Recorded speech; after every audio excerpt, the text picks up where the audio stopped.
Σε αυτό το how-to θα δείξουμε πώς μπορούμε με το VirtualBox να βάλουμε ένα εικονικό μηχάνημα μέσα στα δικά μας Windows. Δηλαδή να έχουμε Windows μέσα στα Windows ή Linux μέσα στα Windows. Ας αρχίσουμε με την εγκατάσταση.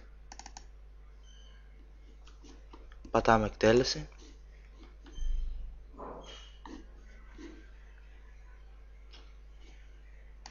Next.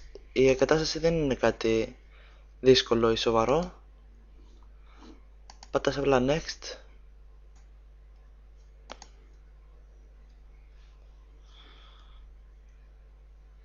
Μπορεί να βγάλει κάτι τέτοια εικονίδια, αλλά δεν υπάρχει πρόβλημα. Πατήστε συνέχεια. Τελείωσε. Εγώ το προχώρησα λίγο γιατί έπαιρνε αρκετή ώρα. Και πατάμε Finish ώστε να ξεκινήσει το VirtualBox. Δεν μας χρειάζεται αυτό. Πατάμε OK για να ξεκινήσει.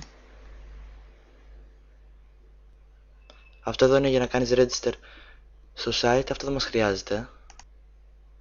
Πατώντας New δημιουργούμε ένα νέο μηχάνημα, είναι πολύ απλό. Ονομάζουμε το μηχάνημά μας όπως θέλουμε. Εγώ θα το ονομάσω εικονικό μηχάνημα, στα αγγλικά Virtual Machine. Και επιλέγουμε τι operating system θέλουμε, τι λειτουργικό, τι θα βάλουμε. Έχει πολλά λειτουργικά στις επιλογές. Έχει Windows, Linux, Solar, BSD. Εγώ θα προτιμήσω τα Windows XP. Πατάμε Next. Δεν μας χρειάζεται πολύ μνήμη, βλέπετε. Εγώ θα κατεβάσω κι άλλο κιόλας, στα 128 MB. Είναι η μνήμη της RAM.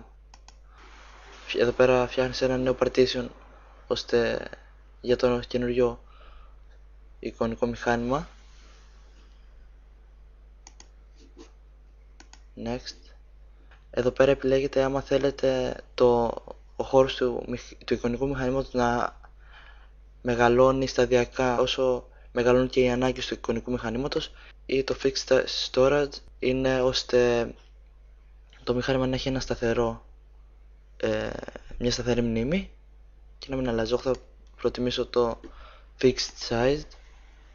Next. Δεν μας χρειάζεται 10 GB που λέει εδώ πέρα, εγώ θα προτιμήσω τα 3. Next. Και Finish.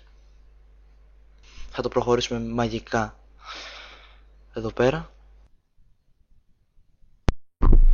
Τελείωσε η εγκατάσταση και η δημιουργία του χώρου για το εικονικό μηχάνημα. Πατάμε Finish.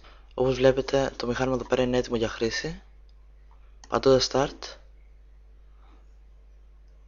θα το τρέξει. Εδώ βλέπετε ότι δεν ανοίγει διότι δεν έχουμε καταστήσει ακόμα το Windows ή το λειτουργικό που θέλουμε. Οπότε πατάμε Machine και Close.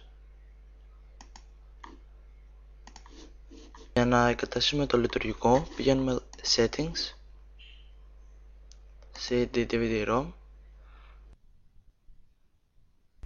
Εγώ θα προτιμήσω το DVD Drive.